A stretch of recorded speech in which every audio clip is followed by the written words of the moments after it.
चीन में तियाजिन में पहली तो इंगेजमेंट थी SCO की, शंघाई ताउन तंजीम की, जिसमें सदर पुतिन भी थे, शी जिनपिंग भी थे, 26 ममालिक के कोई सरबराहान मुमलिकत और 10 के करीब सरबराहान मुमलिकत आए ना। खैर वो उस पर हम डिस्कस कर चुके, खबर वो नहीं है। खबर ये है कि पाकिस्तान के जो फील्ड मार्शल हैं जनरल आसिम मुनीर, वो भी वहाँ पर मौजूद थे। हाँ, नॉट पर्टिकुलरली इन SCO, लेकिन चीन में मौजूद थे। ठीक है, जो साइट पे मुलाकातें हुई उनमें मौजूद थे। अच्छा, अब एक और भी है कि वो SCO तो ख़त्म हो गई। अब SCO के बाद पाकिस्तान का एक बायलैटरल दौरा, यानी कि दो तरफा दौरा इस वक्त चल रहा है। ठीक है, और ये आगे चलेगा, 4 तारीख तक चलेगा। 3 सितंबर को चीन की चीन ने जंग जीती थी जापान के खिलाफ। जापान ने, आपको याद है ना, 1937 में एक कब्जा कर लिया था, फिर चीन ने सेकंड वर्ल्ड वॉर में, जी सेकंड वर्ल्ड वॉर, तो चीन ने जापान को शिकस्त दी थी।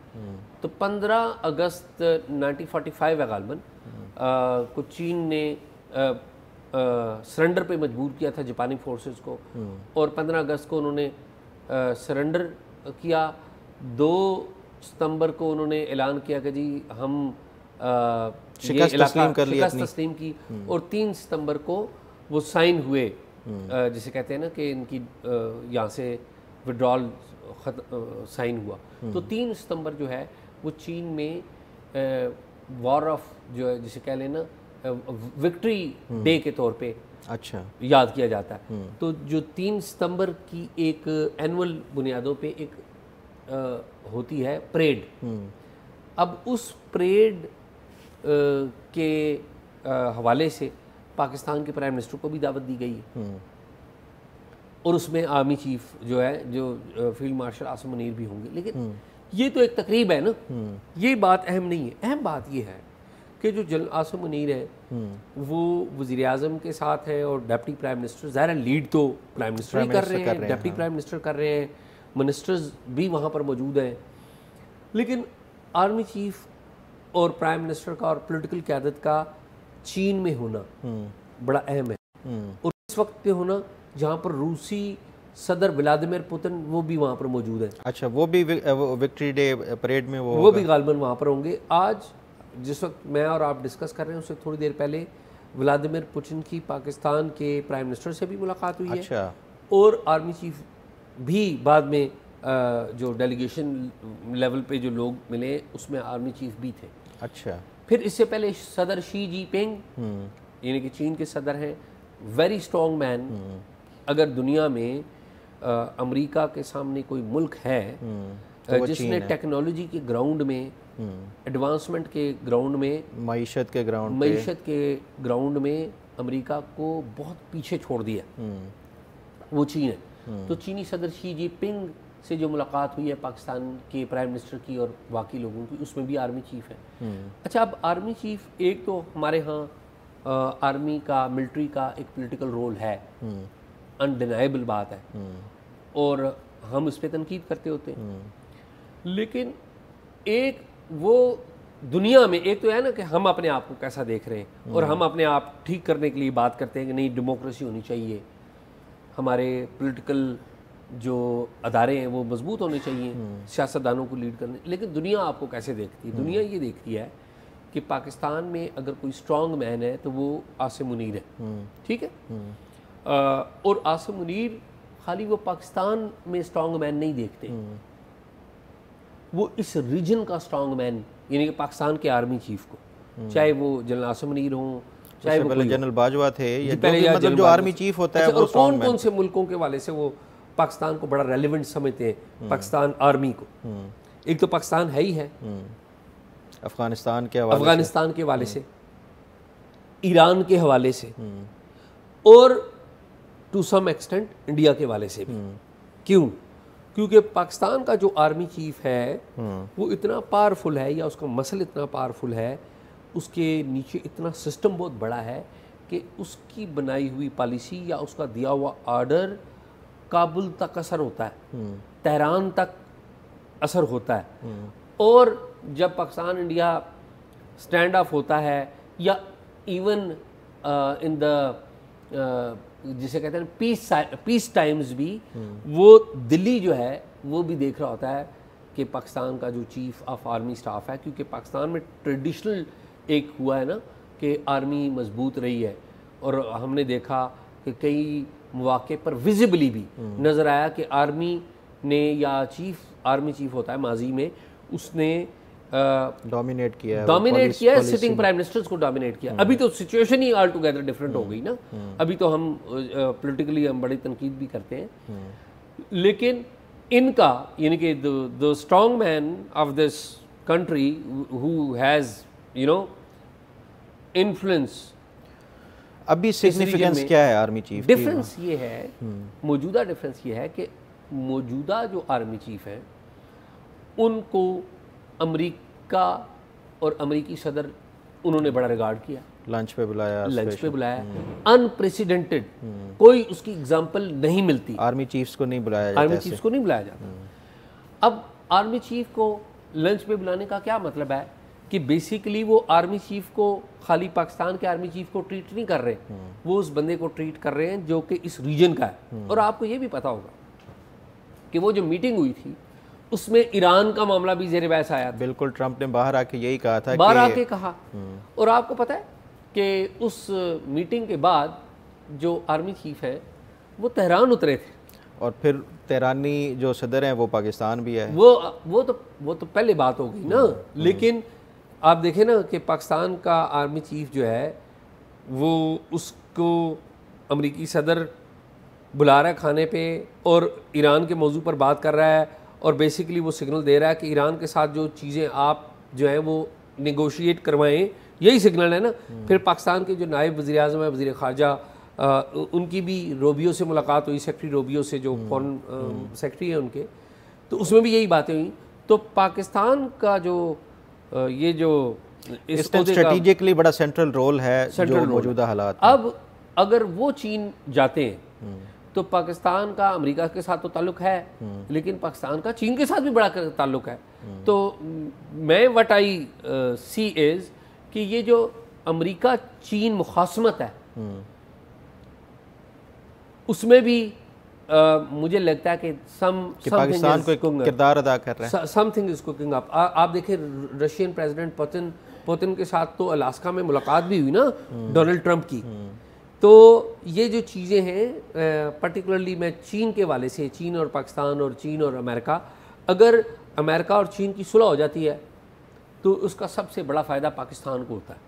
अगर ईरान से पाबंदियां हट जाती हैं, और आप देखें ईरान ने बयान दिया है कि हम आलमी बरादरी से जोरी इशू के ऊपर भी बात करने के लिए तैयार हैं, तो मुझे ये लगता है कि अगर ये होता है तो ओवरऑल पाकिस्तान के लिए ये बड़ा होगा। यानी कि यानी कि अगर आप मुझे कहें कि पाकिस्तान आर्मी का या हमारी इंटेलिजेंस सर्विसेज का, ISI का, बाकी एजेंसियों का सियासत में रोल, तो आपको मेरी उसके ऊपर स्टैंडर्ड एक पोजीशन है कि बिल्कुल गलत है, ये नहीं होना चाहिए, और ये बहुत ज़्यादती करते हैं अपने प्रोफेशन के साथ। लेकिन ये एक तो है ना कि हम अपने अंदर अपना हाउस ऑर्डर करें, वो तो हम नहीं कर पा रहे ना, वो मैं और आप नहीं कर पा रहे हैं अनफॉर्चुनेटली। अच्छा लगे बुरा लगे, सारी सियासी जमातें लेटी हुई हैं, लेकिन उनकी जो स्ट्रेंथ है या उनकी पावर है उसको एक्नॉलेज कौन कर रही है? वर्ल्ड पावर कर रही है। और अगर पाकिस्तान एक रोल प्ले करता है चीन, अमेरिका में या ईरान और उसमें, तो मेरे ख्याल में ये पाकिस्तान के लिए अच्छा होगा, which is a very good thing. अच्छा शाहजी, मुझे ये याद आ गया वाक़या 70s का था गालबन, जब हेनरी किसिंजर जो है वो पाकिस्तान आए थे और खुफिया दौरा जो था उन्होंने किया, पाकिस्तान से वो गए, चीन गए थे, और उस टाइम भी पाकिस्तान ने एक बड़ा अहम किरदार अदा किया था।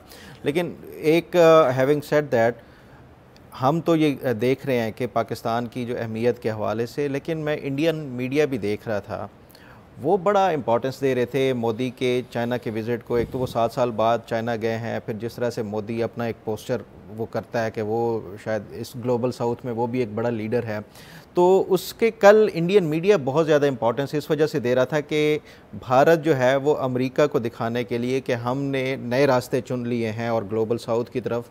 तो ये आप समझते हैं कि पाकिस्तान और चीन का जो एक ताल्लुक़ है, उसके साथ साथ अब भारत भी अपनी पॉलिसी को रिव्यू करते हुए चीन के साथ दोस्ती का हाथ बढ़ाएगा, और ये मुमकिन है या नहीं है? वैसे आपका क्या ख्याल है? नहीं, भारत ने तो चीन के साथ दोस्ती का हाथ बढ़ा दिया नहीं बढ़ा दिया ना, वही आगे चली गई है बात। हाँ। ठीक है, मुझे जो लगता है ना कि, और मेरा इस बात पे फेथ है, ईमान है जिसे कहते हैं। बहुत सारे लोग मेरी इस बात को पसंद नहीं करते, लेकिन मुझे किसी बात, अपने अंदर जो बात है वो कहने में डर नहीं है, क्योंकि हम किसी से कोई फ़ायदा, पैसे फ़ायदा मफाद तो नहीं लेते। हम तो बात वो करनी है जो हम फील करते हैं, तजर्बे के साथ, पढ़ के, लिख के, लोगों से मिल के। सबसे अहम बात है, मैं ये समझता हूँ कि पाकिस्तान, ईरान, चीन, अफ़गानिस्तान और हिंदुस्तान, ये एक ख़ित्ते में रहते हैं, ये एक दूसरे के नेचुरल अलाय होंगे। आज हों, 10 साल बाद हों, 50 साल बाद हों, जिस तरह यूरोप आपस में लड़ता रहा है। देखें ना, दीवारें बर्लिन बनी हुई थी, जर्मनी के 2 ख्याल थे, विद इन दी जर्मनी भी, पूरा यूरोप तकसीम था। अल्टीमेटली उन्होंने क्या लड़ के क्या सीखा कि हमने साथ रहना है। तो हम भी, इट विल टेक टाइम, हम सीखेंगे, हम नेचुरल अलाय हैं। और जिस दिन हम ये सीख गए सारे, आप तो और हम ये यहाँ पर बैठ के तो अक्सर हम कहते हैं ना कि जी वो इंडिया ने ये कर दिया और मोदी साहब ने ये कर दिया। ठीक है, उनकी भी पॉलिसी है, हमारी भी पॉलिसियाँ कोई बैकग्राउंड जाए तो अच्छी नहीं है, उनकी भी ज़ाहिर है नहीं है। ये टिट फॉर टैट ही, हम एक दूसरे को, हम इंसान के तरीके से या तहजीब याफ्ता मुल्कों के तौर पे तो नहीं रहे, हम भी वहाँ पर पत्थर मारते रहे, वो भी हमें मारते रहे। अच्छा शाह जी, वैसे मैं ये समझता हूँ कि हम नेचुरल अलाय नहीं है, भारत के साथ ख़ास तौर पे नहीं है। उसकी वजह है कि आप सदियाँ उठा के देख लें, पिछली जो तारीख़ है उसमें हिंदुस्तान के ऊपर जो मुसलमानों ने हुकूमत की है, जो दूसरी कौम है जो हिंदू उसकी, वो ये समझते हैं कि मुसलमान गासिब हैं। और ये जो उनकी, ये आज से नहीं है सोच, ये सदियों से एक उनके अंदर जो बैठती आई है ना। तो वो जो आप बात कर रहे थे ना कि नेचुरल अलाय वाली, वो बात उनके किसी तौर के ऊपर भी, उनके सब कॉन्शियस में भी जो है वो नहीं बैठती। तो इसलिए मैं ये समझता हूँ कि ये जो एक नफ़रत है या तअस्सुब है मुसलमानों के हवाले से, और ख़ास तौर पे जो पाकिस्तान इस्लाम के नाम पे वो बनाया गया जो भी, तो उस बुनियाद के ऊपर ये पाकिस्तान और भारत कभी भी नेचुरल अलाय नहीं होंगे। और आप, ये हो सकता है आप ठीक हों, मैं गलत हूँ, लेकिन मुझे ये लगता है कि ये कभी भी पाकिस्तान और भारत जो है ना वो नहीं कर सकते आपस में। अच्छा चले, ऐसे ही होगा, मैं नहीं आपसे कंटेस्ट करता, लेकिन मैं 2-3 एक रेफरेंस दे के मेरे ख्याल में आप भी दीजिएगा इस पर। मेरा ये ख्याल है कि देखें, 1000 साल तो हम इकट्ठे रहे ना, 1000 साल से ज़्यादा रहे हैं, लेकिन कम से कम 1000 साल की नॉन हिस्ट्री तो है ना हमारी, इकट्ठे ही रहे। और मुसलमान अकलियत ने हिंदू अक्सरियत पर हुकूमत की, ये भी एक फैक्ट है, और बड़ा पुरअमन रहा। ये तो अंग्रेज आ गए ना बीच में, और हम इकट्ठे रहते थे। तो तारीख तो ये साबित करती है कि आप इकट्ठे रह सकते हैं, ठीक है। और अगर अंग्रेज ना आए होते तो ये बवजह मजबूरी रहे हैं ना। कैसे, क्या मतलब वो उस टाइम रूलर थे, वो कुछ कर नहीं सकते थे, जो दूसरा मजहब है, हिंदू मुसलमानों के या हुक्मरानों के खिलाफ जब उनका बस चलता था वो करते थे। जो रूलर थे वो तो अकलियत थे ना, मुसलमान अकलियत नहीं, वही मैं कह रहा हूँ। तो वो इकट्ठे रहे हैं तो बवजह मजबूरी रहे हैं, उनके पास और कहीं जाने के वो था नहीं। अदरवाइज अब तो 2 मुल्क हैं, अलग-अलग हैं, तो ऑप्शंस हैं उनके पास। अब देख लें, भारत की मिसाल देख लें, जब तक ये एक जो मौजूदा ये हुकूमत है, ये या जो अब माइंडसेट पनप रहा है वहाँ पे भारत में, वहाँ पे मुसलमानों के लिए जगह तंग होती जा रही है। अच्छा फ़खर, तो मैं ना बड़े अदब से कहूँगा कि ये हमारी गलत सोच है कि मुसलमानों के लिए। पाकिस्तान में कितने मुसलमान हैं? हम कहते हैं, जो जिसके ऊपर सवाल है कि जी हम कहते हैं 24 करोड़ मुसलमान। पाकिस्तान से डबल मुसलमान वहाँ पर हैं, ज़्यादा है ना वहाँ पर मुसलमान हमसे। वहाँ पे मुसलमान प्रेसिडेंट भी आए हैं, वो जब तक आए हैं आप बताएं ना। उनका तो कॉन्स्टिट्यूशन का हिस्सा है, तो वो कॉन्स्टिट्यूशन को या वो जो है वो गलत कहते हैं। वो तो सदर और वजीर आजम और गालिबन स्पीकर भी वो कभी एक रिलीजन के नहीं होंगे, कोई इस तरह का है। तो कमिंग बैक, तो वो जो लड़ाई हुई ना, वो तो आ गए ना, ब्रिटिशर्स आ गए। इस पूरी एक तारीख है, उसको कम करके वाजपेयी साहब आए थे यहाँ पर, हमने खुले हाथों से उनको इस्तकबाल किया था, मामला ख़त्म हो गया था। कारगिल हमने कर दिया था, हमारे अंदर से ये बार बार फिर उसको वो कारगिल की तरफ आप मुसलमानों की बात कर रहे हैं। देखें इस टाइम सिस्टमेटिक तरीके से किस तरह उनको सेग्रीगेट किया जा रहा है। देखें अभी मोदी ने एक कानून पास किया जिसका नाम है SIR, स्पेशल इंटेंसिव जो इनका कोई कहते हैं कि जिसको वेरीफाई करने के लिए, तो ये देखें आप सिस्टमेटिक तरीके से मुसलमानों के वहाँ पे वोट ख़त्म किए जा रहे हैं, वहाँ पे औकाफ ख़त्म कर दिया गया, ये सारे सिस्टमेटिक तरीके से ये एक वो किया जा रहा है, जिससे मैं आपकी बात वो कर रहा था। एक पार्टी का एक लीडर इस टाइम मेजॉरिटी है एक पार्टी की, और वो तो दूसरों को जो सेक्युलर इंडिया को वो मानते ही नहीं है, वो तो कहते हैं ये तो हिंदुस्तान के खिलाफ ही। फखर मेरी जान, मैं ये कह रहा हूँ, आज फर्ज करें, मैं एक बात कर रहा हूँ, आज फर्ज करें यहाँ पर जमात इस्लामी की हुकूमत आ जाती है, फर्ज कर ले, या जमात इस्लामी JUIF की हुकूमत आ जाइए, या MMA की हुकूमत आ जाती, फर्ज करें, उन्होंने खास एक अपने माइंडसेट के तहत लेनी थी। शायद ये कंपैरिजन ही नहीं कर सकते, इसलिए कि मैं समझता हूँ खास तौर पे जो पाकिस्तानी वोटर है ना, वो बहुत ज़्यादा समझदार है एज़ कम्पेयर टू जो भारतीय वोटर्स हैं उनसे। आप देख लें 70-75 साल हो गए यहाँ पे पाकिस्तान में किसी जो रिलीजियस जो ख़ासतौर पे राइट एक्सट्रीम राइट वाले हैं उनको कभी हुकूमत में लोगों ने वोट नहीं दिया। तो वहाँ पे भारत में इस टाइम वहाँ पे ये पिछले 14 साल से वो बार बार उनको हुकूमत दे रहे हैं। वहाँ पे एक्सट्रीमिज़म रिलीजियस हो या माइंडसेट के हवाले से ज़्यादा है एज़ कम्पेयर टू जो पाकिस्तान है। डेमोक्रेसी के हवाले से यहाँ पर बातें होती हैं, लेकिन आज तक जो है लोगों ने कभी रिलीजियस उसको पार्टी को हुकूमत में नहीं लाया। तो ये मैं समझता हूँ कि ये पाकिस्तान इस हवाले से काफ़ी बेहतर है वहाँ पे। आपके ये जो दलील है ना, इसमें वजन है, मैं इसको एडमिट करता हूँ कि आप ठीक कह रहे हैं कि यहाँ पर लोगों ने मजहबी जमातों को मतलब इक्का दुक्का कोई वो करके वो दे देते हैं। हाँ जी, आप ठीक कह रहे हैं, अब इसमें वजन है, लेकिन मेरा ये ख्याल है कि पाकिस्तान की डेमोक्रेसी और भारत की डेमोक्रेसी का भी कंपैरिजन कोई नहीं है। नहीं, वो डेमोक्रेसी हमारे और जो सोसाइटी डेमोक्रेटिक अप्रोच है ना हमारी सोसाइटी में ज़्यादा वो है।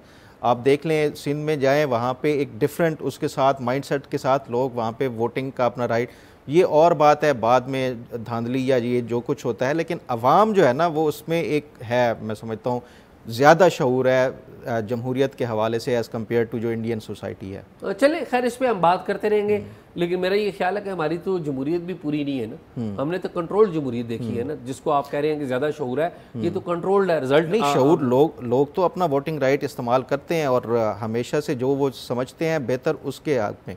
अब बाद में वाला जो एक प्रोसेस है उसके ऊपर सवाल उठ सकते हैं और उसके ऊपर बहस भी हो सकती है, लेकिन वहाँ पे एक सिस्टमेटिक तरीके से जिस तरह से लोगों का मेरी बात बीच में कट कर ली ना आपने अपनी बात बनवाने के लिए कि वाजपेयी यहाँ पर आए थे, सुलह हो गई थी, कारगिल कर लिया, बाद में जिस मोदी साहब को हम बुरा भला कहते हैं वो भी आपके घर में चल के आए थे, आपने पूरी कैंपेन चलाई थी उस वक्त के प्राइम मिनिस्टर के खिलाफ, आपने साजिश की थी, ठीक है, किसने की थी, और जब वो मोदी यहाँ पर आए तो एक हफ्ते के बाद पठानकोट हो गया। ये क्या है? या मुशर्रफ के दौर में चीज़ें तय हो गई थी, पीपल्स पार्टी के दौर में चीज़ें तय हो गई थी इंडिया के साथ, तो मुंबई अटैक हो गया, तो उन्होंने भी बड़े गंद किए हुए और हम भी माशाल्लाह से वो पूरे। तो मेरा ये ख्याल है टाइम विल टेल, इस पे बात होती रहेगी, हम बात करते रहेंगे, नई चीज़ें खुलती रहती हैं। खैर मुझे ये बताएं कि हम इंडिया पाकिस्तान पे चले गए।